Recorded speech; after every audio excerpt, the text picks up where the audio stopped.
Hi, welcome back to Wallflowers. So anyone following the channel will know that I started sowing some seeds on the 4th of January. Now, with the restrictions for food sales in the shops starting in the UK now, it's imperative we start growing our own vegetables, our own fruit and our own salads. Especially if it's something you enjoy on a regular basis and you want to be eating it all the way through. So, as I say, I sowed some lettuce on the 4th of January, just a generic lettuce seed all year round. And literally all as I did, they look a sorrowful sight. Literally all as I did was sowed the seed and I've kept them watered. I've watered them now and put a bit more in so they're loose for me to get them out. I'm going to replant them.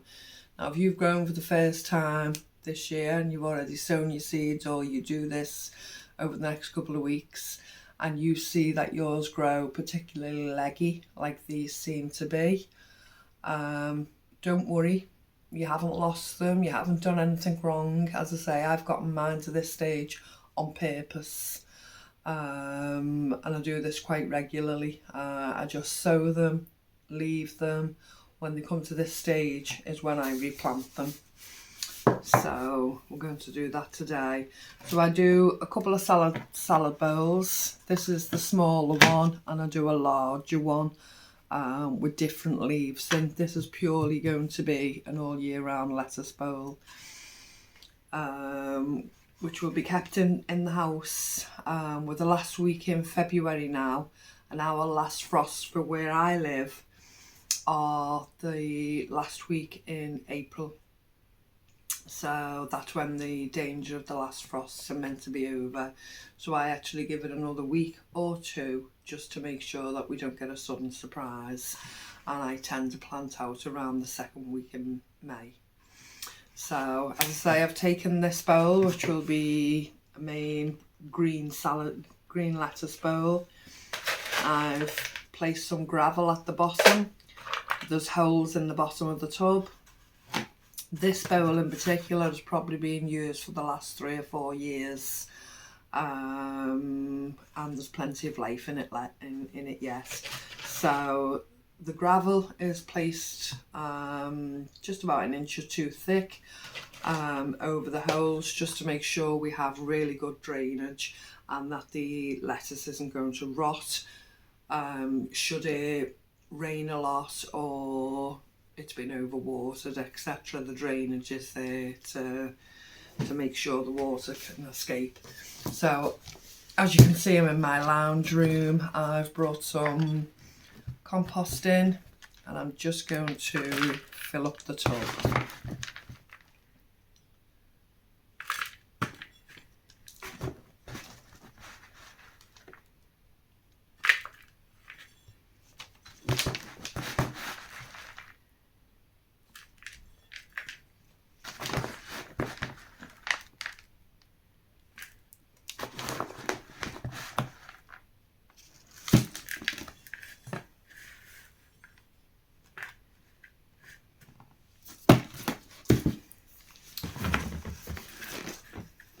Thank you, Mr. Wallflowers. So I'm not compacting it, I've just levelled it out so it's nice and even. So basically I've got a rather slender, what would be a candy floss stick, and a rather slender, what would be a lollygay stick. For these purposes you can use a pencil, you can use a dibber, you can use anything that you have to hand. So I'm literally going to make an indentation in the centre, just a small circle in the centre, and I'm going to start lifting out just a couple of the lettuces.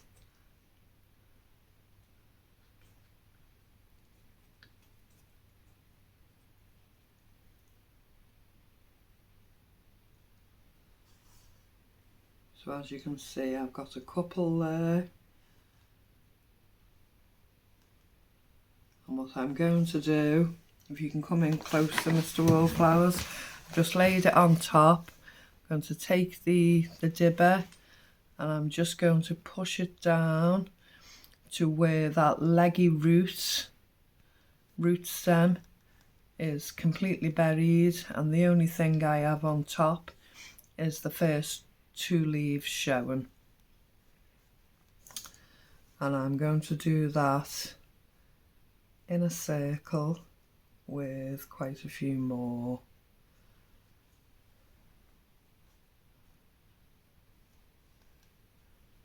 I'm literally pushing it under the soil, trying not to break the stem.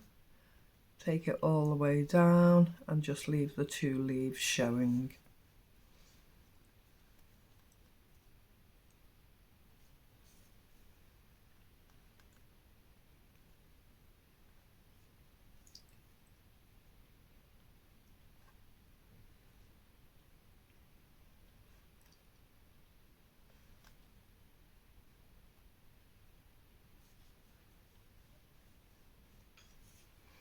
It's hard to see because they're so slim and diddly, but I'm sure you can just about spot the leaves sitting on the top.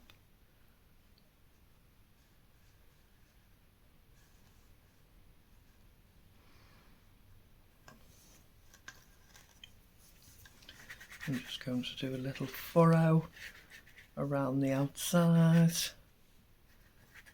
with my fingers.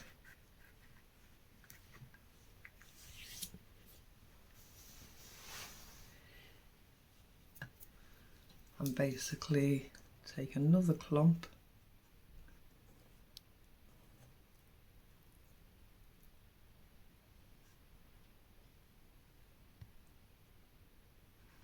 there'll be the odd casualty, you can't avoid not having the odd casualty.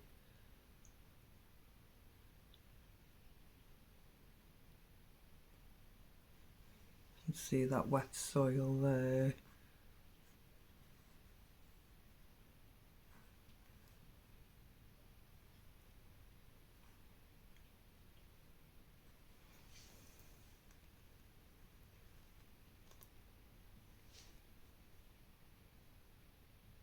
You can just see the root there if we can get closer. I think I might have broken that stem.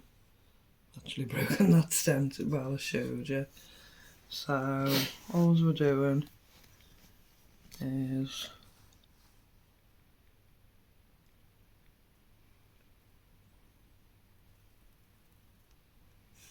lifting them out, separating them.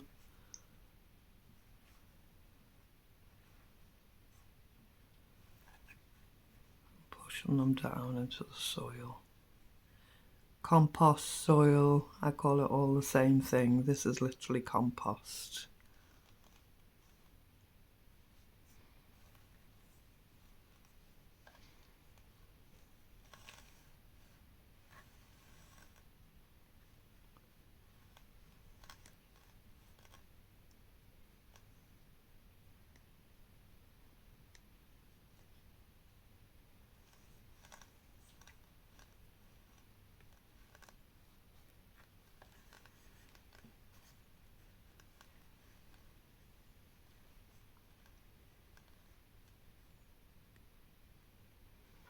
Takes a little bit of patience, but totally worth it in the end. And if you think, how much is a lettuce in the shops these days, Mr. Wallflowers? 70 pence. 70, 80 pence, and already we've got 1, 2, 3, 4, 5, 6, 7, 8, 9, 10. Already we've got 11 in. This seed packet happened to be a gift from a friend at Christmas time, but the seed packet would have probably cost £1 or 50 pence. So totally worth a few moments of your time to concentrate and have salad for spring and summer. And these bowls take us right the way through, don't they? Mm. We do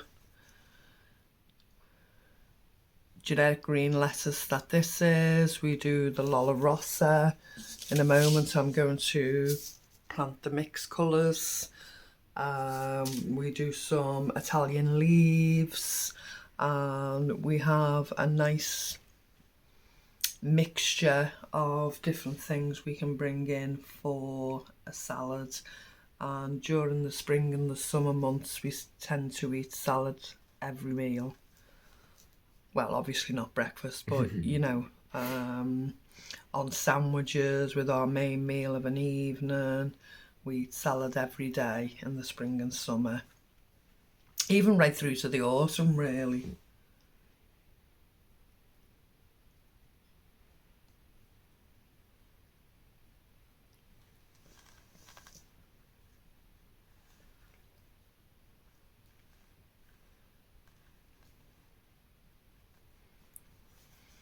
So this will be kept in our lounge room.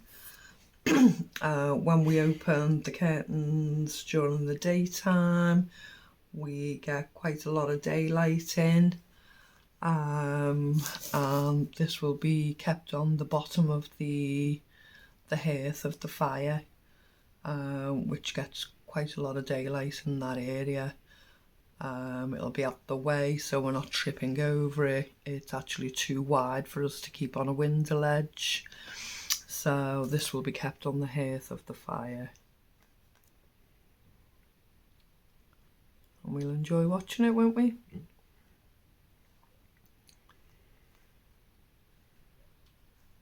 And when they're under your nose like this, you tend not to forget to water them, because if you see them yellowing or withering,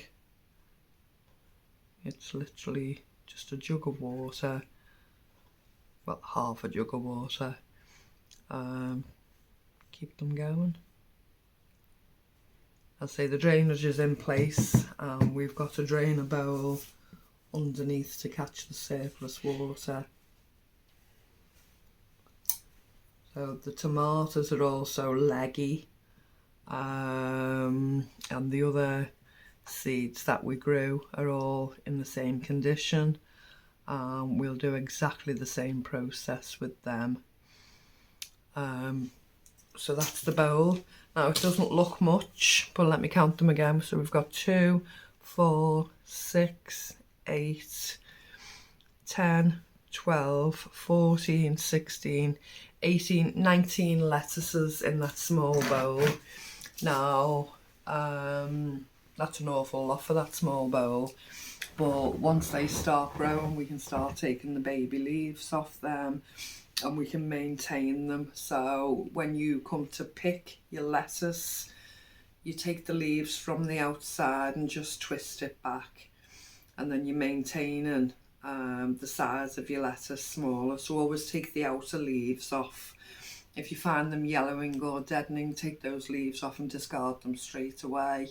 But maintain the size of your plants within your bowl. If you're doing a salad bowl, it just makes it easier. Now the rest of those will be planted up. I have 2 hanging baskets. I just need to freshen up the soil on the top, and I'll do exactly the same process, and I will replant these salad seeds into 2 further hanging baskets.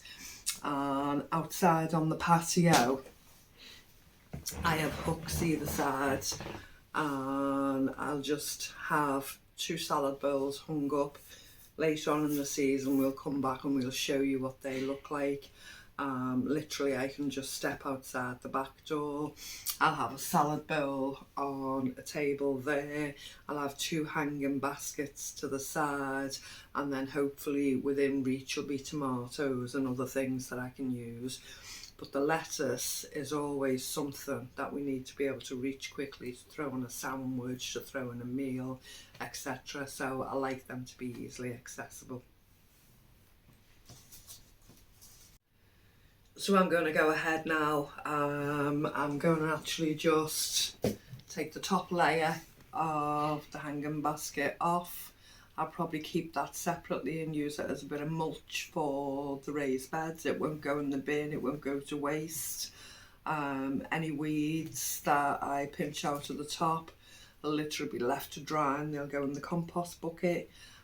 This top bit, as I say, I'll use as mulch. I will add some fresh compost in, and then I'll replant these, just pushing the root down, as you just saw me do, the leggy root. Now what happens to that when it goes below the soil, when I'm putting it down, that actually reaches out within the soil and strengthens that as a proper firm root. So it's actually strengthening the plant by repotting it, letting them go leggy, repotting them and growing them. You're actually forming a solid root form on it, which actually strengthens the whole plant, which means we get the full goodness out of it. Okay, so that's my plan here. And them 2 bowls took us right through the summer. They did. Those 2 bowls alone. And we took us didn't right grow through the them. summer. We bought them, didn't we, from B&Q. We did. What we did last year, we grew the salad bowls as we normally do, but the 2 hanging baskets, we went to the clearance section in B&Q, and I think it was about 10-20 pence. Oh, they were £1. Oh, were they They were £1? £10 originally. For a 6 tray of lettuces. So, and they were mixed. They were like Lola Rossa, red and green. So we got 2 of those, one for one basket, one for another, £1 each, and they took us all the way through the summer. So, you know, always keep a lookout if you go into garden centres or you go into anywhere that sells plants. Keep a lookout, always check for the clearance section, especially for food or some nice decorative plants. Marigold flowers are good, as well as partnering with any vegetables or salad fruits, and it distracts insects. But not only that, if you grow English marigolds and you get the yellow petals, you can actually take the petals off, dry, and keep those. Use as saffron, in a place of saffron in a boiled rice meal. People make moisturisers, people make a whole ream of different things out of the petals from English marigolds. Sorry? Potpourri, all kinds of things can be made out of petals from flowers, but the English marigolds are particularly good. Okay, you can see I'm getting excited and raring to go, so thank you for joining us tonight, and we'll speak to you again soon. Bye bye.